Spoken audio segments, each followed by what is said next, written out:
Baik, assalamualaikum warahmatullahi wabarakatuh. Selamat pagi buat Tika dan teman-teman. Sebelumnya mohon maaf, kami dari kelompok gangguan neurologis dan culture bound syndrome tidak bisa mengikuti perkuliahan pada minggu kemarin karena kita sama-sama sakit. Jadi ini adalah pengganti materi kita yang asinkronus. Next. Nah, dalam presentasi kali ini kami akan membahas mengenai gangguan neurologis, yaitu merupakan gangguan yang terjadi pada sistem saraf, dan pembahasan kali ini akan membahas lebih lanjut mengenai sindrom delirium dan demensia yang merupakan bagian dari gangguan neurologis. Delirium sendiri merupakan keadaan mental yang tidak normal, di mana terjadi penurunan kesadaran dan proses berpikir yang bersifat naik turun dan gawat. Sedangkan demensia sendiri merupakan gejala yang tidak normal disebabkan oleh kerusakan atau sakit pada otak yang berkembang secara perlahan serta terjadi dalam jangka waktu yang panjang. Tidak jarang juga demensia mengganggu fungsi psikologis dan perilaku. Next, Mas. Gejala dan gangguan neurologis sendiri, gejala dari delirium adalah munculnya berkurangnya atensi, yaitu untuk kemampuan memfokuskan, mempertahankan, dan mengalihkan perhatian, defisit memori, disorientasi, dan gangguan berbahasa, gangguan persepsi, gangguan emosi, kekacauan arus dan isi pikir, gangguan siklus tidur atau bangun, dan gejala ini terjadi dalam periode waktu yang pendek dan cenderung berfluktuasi dalam sehari. Sedangkan gangguan dari demensia sendiri yang muncul yaitu penderita kesulitan untuk mempelajari informasi baru dan mudah lupa terhadap kejadian yang baru dialami, serta gangguan fungsi kognitif kompleks disertai gangguan perilaku lainnya seperti disorientasi waktu, kesulitan melakukan pekerjaan sehari-hari, tidak mampu membuat keputusan, kesulitan berbahasa, kehilangan motivasi dan inisiatif, gangguan pengendalian emosi, nilai sosial yang terganggu, dan berbagai perubahan perilaku dan psikologis lainnya. Next. Nah, selanjutnya ada diagnosa dari demensia dan delirium. Yang pertama kita akan membahas mengenai diagnosa demensia. Diagnosa demensia dapat terjadi saat gangguan fungsi luhur termasuk memori, orientasi, pemahaman, kalkulasi, dan kapasitas belajar bahasa, serta pertimbangan, kesadaran tidak berkabut, gangguan fungsi kognitif biasanya disertai oleh deteriorisasi kontrol emosi, perilaku sosial atau motivasi. Dan gejala ini harus sudah ada setidaknya 6 bulan bila ingin membuat diagnosis klinis demensia yang bagus. Yang kedua ada diagnosis delirium, gangguan kesadaran yang ditandai dengan berkurangnya kemampuan memfokuskan, mempertahankan, dan mengalihkan perhatian, serta adanya perubahan dalam kognisi, yaitu defisit memori, disorientasi, gangguan berbahasa, gangguan psikomotor berupa hipoaktivitas atau hiperaktivitas, gangguan siklus tidur berupa insomnia atau siklus tidur terbalik. Gejala ini dapat memburuk pada malam hari dan mimpi yang mengganggu atau mimpi buruk yang dapat berlanjut menjadi halusinasi setelah bangun tidur. Gangguan emosional berupa depresi, kecemasan, takut, lekas marah, euforia, apatis, dan rasa kehilangan akal. Selanjutnya ada etiologi. Next, Mas. Nah, selanjutnya ada etiologi dari demensia dan delirium. Etiologi dari demensia sendiri adalah disebabkan oleh sel-sel otak yang mati karena terjadinya plak yang merupakan kumpulan dari beta amiloid serta serat yang kusut di mana tersusun dari protein. Selain karena faktor di atas, demensia juga bisa terjadi karena pembuluh darah pada otak tersumbat sehingga menghalangi peredaran darah menuju otak dan kekurangan vitamin B12. Sedangkan etiologi dari delirium sendiri adalah disebabkan oleh kondisi medis umum, diantaranya kerusakan sistem saraf pusat, seperti trauma di kepala, penyakit sistemik seperti stroke akibat panas, penyakit jantung, gangguan metabolik seperti diabetes, penyakit paru seperti hipoksia, obat-obatan semisal steroid, endokrin, dan contohnya pada abnormalitas tiroid. Hematologi semisal anemia, renal semisal gagal ginjal, hepar seperti hepatitis, dan selain kondisi medis umum dapat disebabkan juga oleh intoksikasi zat serta putu zat. Next.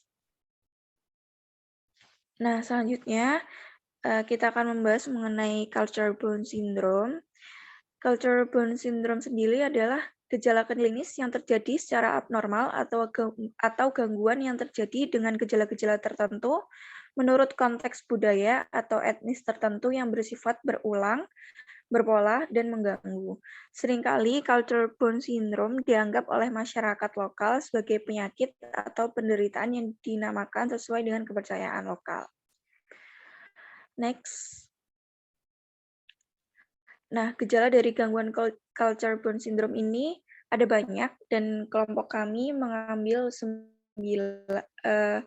kurang lebih 9 dari beberapa daerah yang berbeda. Yang pertama ada attakue nerveus. Pada sindrom ini, gejala yang muncul berupa gangguan emosi yang intens, termasuk kecemasan, kemarahan, dan kesedihan akut.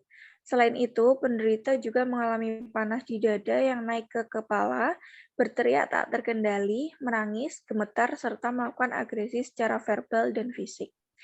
Yang kedua ada DAD. Gejala spesifik yang muncul pada sindrom DAD yaitu penderita mengalami kehilangan air mani dan disfungsi seksual seperti impotensi. Sedangkan untuk gejala umum penderita mengalami kecemasan ekstrim terkait rasa lemah, kelelahan, penurunan berat badan, depresi, dan keluhan somatik ganda lainnya. Yang ketiga ada KELCAP, Keltex atau serangan angin yang ditemukan pada orang Kamboja di Amerika Serikat menimbulkan beberapa gejala pada penderitanya, yaitu serangan panik seperti pusing, jantung berdebar, sesak nafas, ekstremitas dingin, kecemasan, dan gairah otonom lainnya. Yang keempat ada kufungisisa. Kufungisisa atau terlalu banyak berpikir merupakan ungkapan distres yang terjadi di Shona, Zimbabwe.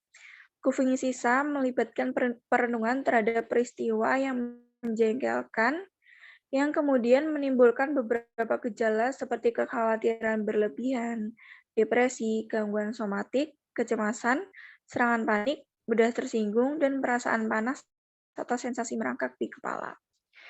Yang kelima ada melodimun. Melodimun atau secara harfiah disebut sebagai penyakit yang disebabkan oleh manusia atau penyakit yang dikirim oleh sindrom yang terjadi di Haiti.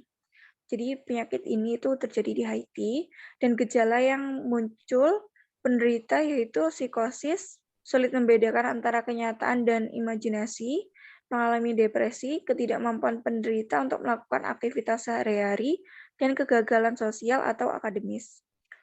Yang keenam ada Shending-Shoiro. Sindrom ini terjadi pada masyarakat Tiongkok dan terkait mengenai kelemahan sistem saraf. Sindrom ini didefinisikan sebagai sindrom yang terdiri dari 3 gejala non-hierarkis, yaitu kelemahan mental, gangguan tidur, misalnya insomnia, gangguan emosi, misalnya merasa kesal, dan gangguan nyeri saraf. Yang ketujuh ada susto. Susto atau ketakutan lazim terjadi pada orang Meksiko, Amerika Tengah, dan Amerika Selatan. Gejala yang muncul pada sindrom ini antara lain gangguan saraf, gangguan makan, gangguan tidur, susah tidur, merasa rendah diri atau merasa kotor, kepekaan interpersonal yang kurangnya motivasi untuk melakukan sesuatu, dan gejala somatik lainnya seperti nyeri otot, pucat, sakit kepala, dan sakit perut. Yang kedelapan ada Taijin Gyofusho. Gangguan ini terjadi di daerah Jepang dan menjangkit warga Jepang. Gejala yang timbul berupa kecemasan, penghindaran situasi interpersonal karena adanya pemikiran, perasaan, atau keyakinan bahwa penampilan dan tindakan seseorang dalam interaksi sosial tidak memadai atau menyinggung orang lain. Sindrom ini mencakup dua bentuk yang berhubungan, yaitu tipe sensitif, di mana penderita memiliki kepekaan sosial yang ekstrim dan merasa cemas tentang interaksi antar pribadi, dan tipe ofensif, di mana perhatiannya menyinggung orang lain. Next, Mas. Selanjutnya ada pengukuran atas.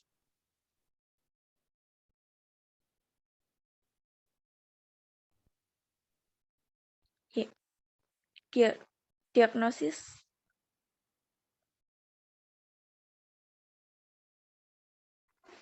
Terlihat kan?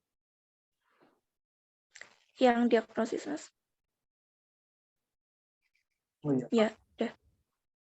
Ya. Selanjutnya ada pengukuran dan diagnosis culture bone syndrome. Yang pertama ada pengukuran Attaque-de-Nervius. Pengukuran Attaque-de-Nervius dapat dilakukan dengan menggunakan EMIC yang diadaptasi oleh Guarnancia dan Lewis Fernandez berdasarkan format umum yang dikembangkan oleh Weiss et al. EMIC yang sudah diadaptasi berfungsi untuk menilai gagasan umum peserta tentang berbagai bentuk nervus atau saraf, deskripsi pengalaman spesifik, termasuk dukungan sistematis dari daftar periksa gejala, membantu mencari attakue, evaluasi tingkat keparahan attakue, dan penyebab yang dirasakan dari pengalaman ini. Setelah EMIC dilakukan composite internal diagnosis interview untuk menilai diagnosis yang terkait dengan gejala Attaque-de-Nervius seperti gangguan panik, depresi berat, distimia, agorafobia, gangguan kecemasan umum, gejala somatik, dan disasosiatif. Tanggapan atas pertanyaan Composite International Diagnostic Interview kemudian dianalisis menggunakan algoritma komputer. Sedangkan diagnosis dari Attaque-de-Nervius sendiri adalah gangguan panik sebagai respon kecemasan akan perpisahan, gangguan disosiatif, gangguan konversi, gangguan ledakan intermiten, gangguan kecemasan spesifik dan tidak spesifik, trauma spesifik atau tidak spesifik, dan gangguan terkait stresor. Yang kedua adalah pengukuran DAT, Development of the Preliminary Disorder Severity Scale, dimulai dengan deskripsi keyakinan dan penyebabnya selama seminggu terakhir, diikuti dengan pertanyaan untuk mengesampingkan penyebab alternatif, pelepasan, dan cara perjalanan DAT.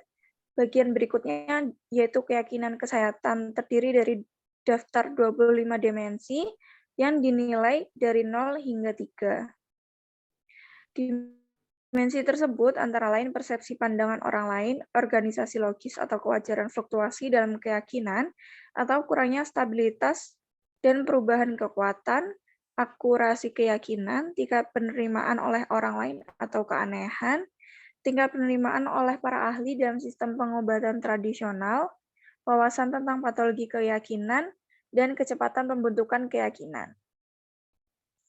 Melalui keyakinan kesehatan tersebut dapat diukur tingkat keparahan depresi, kecemasan, dan neurotisme.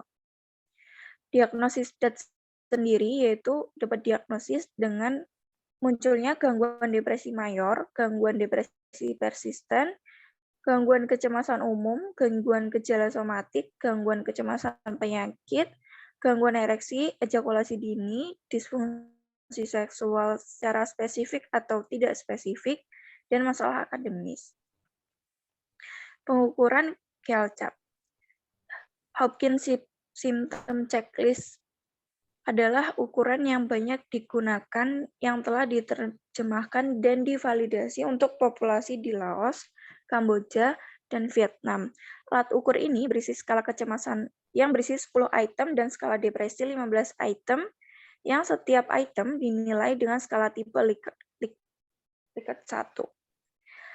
Selain itu, ditambahkan item untuk menilai gejala somatik yang spesifik secara budaya seperti tinnitus, penglihatan kabur, nyeri leher, dan ekstremitas dingin dari suatu cuaca.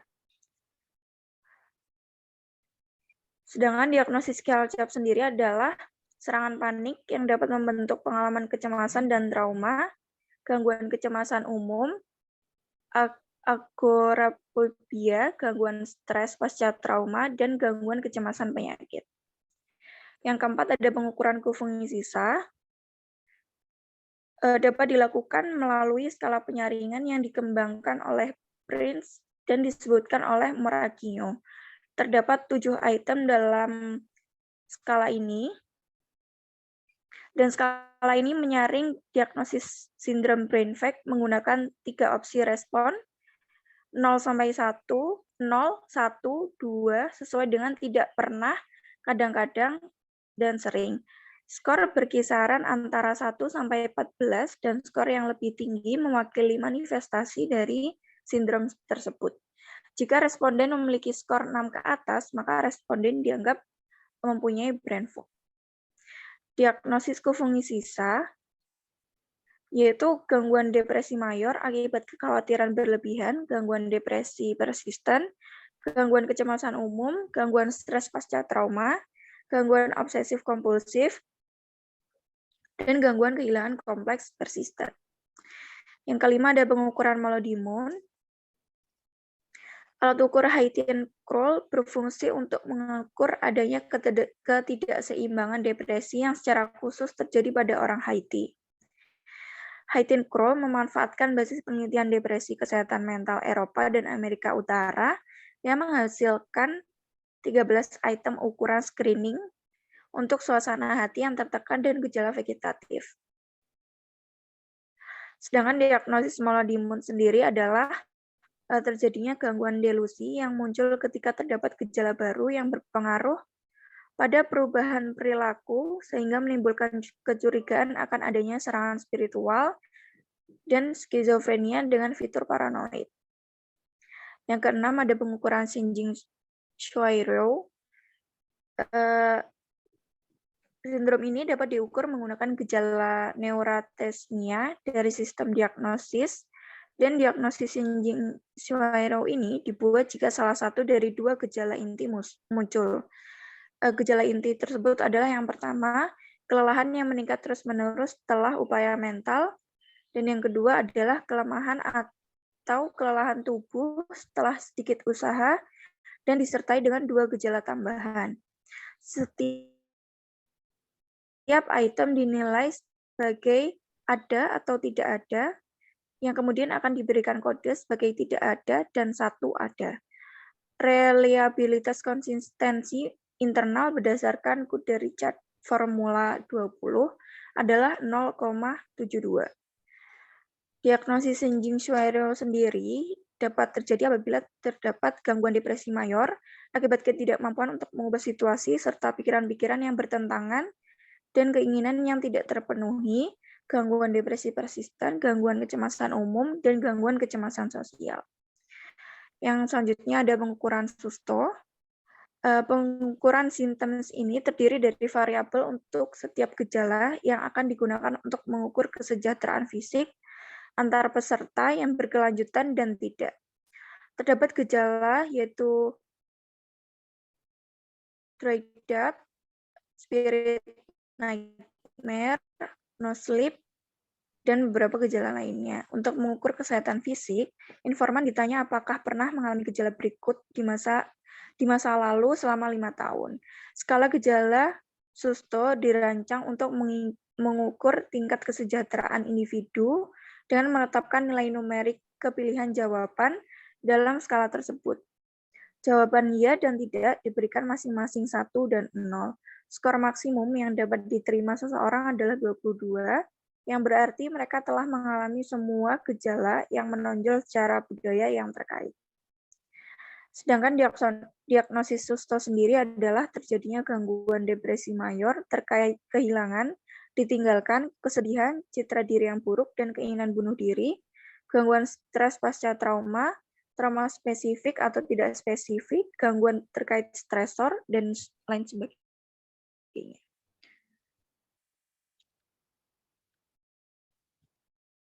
Baik, untuk selanjutnya akan dijelaskan.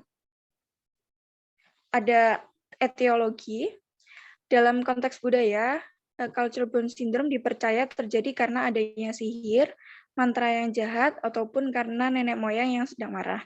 Dalam penelitian, culture bound syndrome disebabkan di mana seseorang mengalami perasaan bersalah atau rasa malu, dan biasanya dapat terjadi saat individu tidak melakukan upacara adat dalam budayanya, yang akan timbul perasaan bersalah, malu, ataupun rasa ingin menghukum orang lain, sehingga menimbulkan penyakit dan gangguan. Next.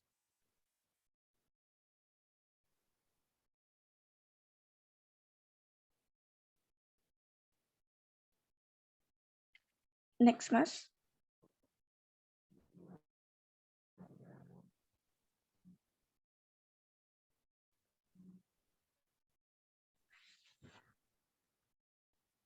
Bisa di next.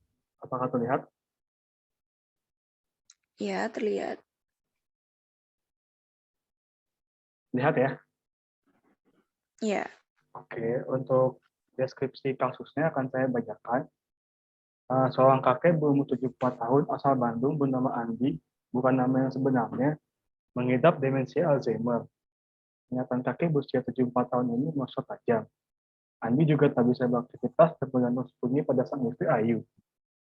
Demensia Alzheimer di Andi datang tiba-tiba. Pensiunan industri perhotelan ini pertama kali merasakan gejala pada 20 tahun yang lalu.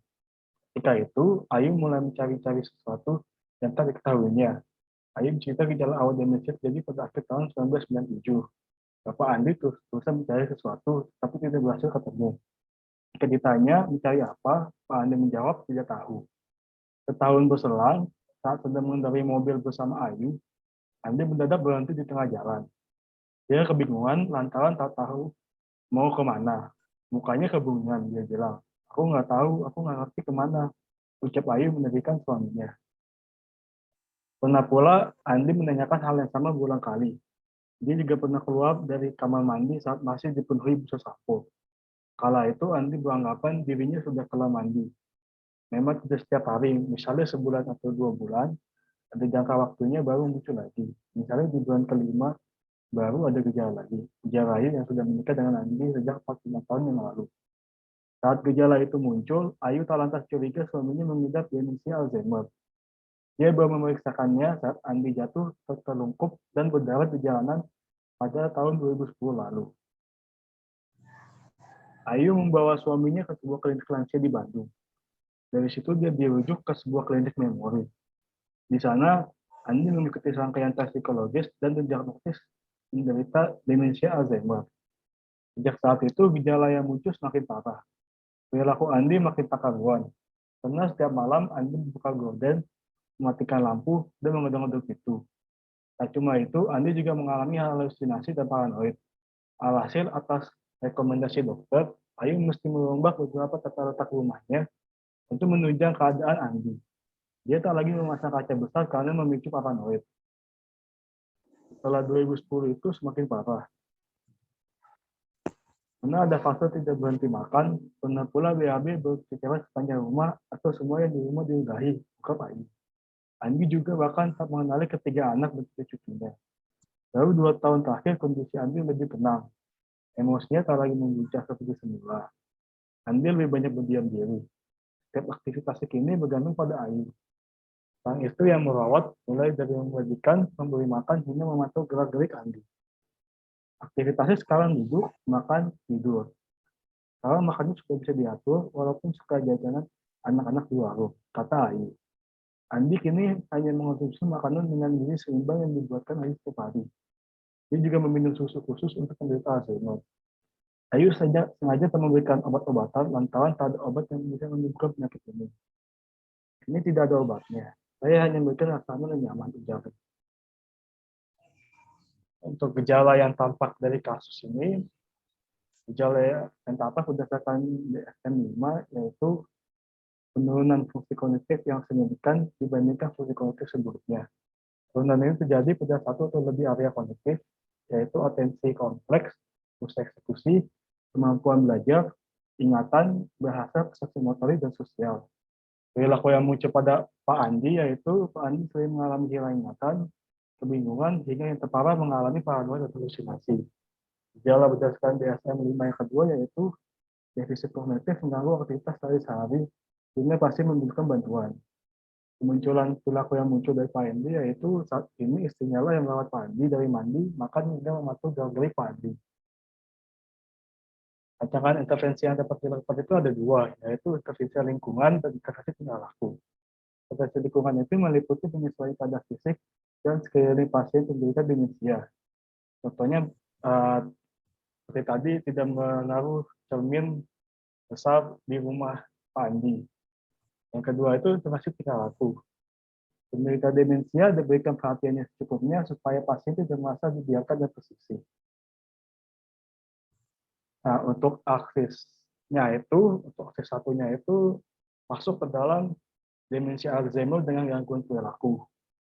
Sementara untuk akses kedua sampai ke akses keempat tidak ada diagnosis. Untuk akses kelima, grafnya ini berkisar 21 sampai 30, yaitu perilaku sangat dipengaruhi oleh delusi atau halusinasi atau gangguan serius dalam komunikasi atau penilaian atau ketidakmampuan untuk berfungsi di semua bidang. Ini untuk referensi kasus cerita yang kami dapatkan dari cnnindonesia.com. Oke, terima kasih. Jika sekian presentasi dari kelompok kami, jika ada pertanyaan, feedback, kritik, dan saran, mungkin bisa ditulis di grup WA ya. Terima kasih.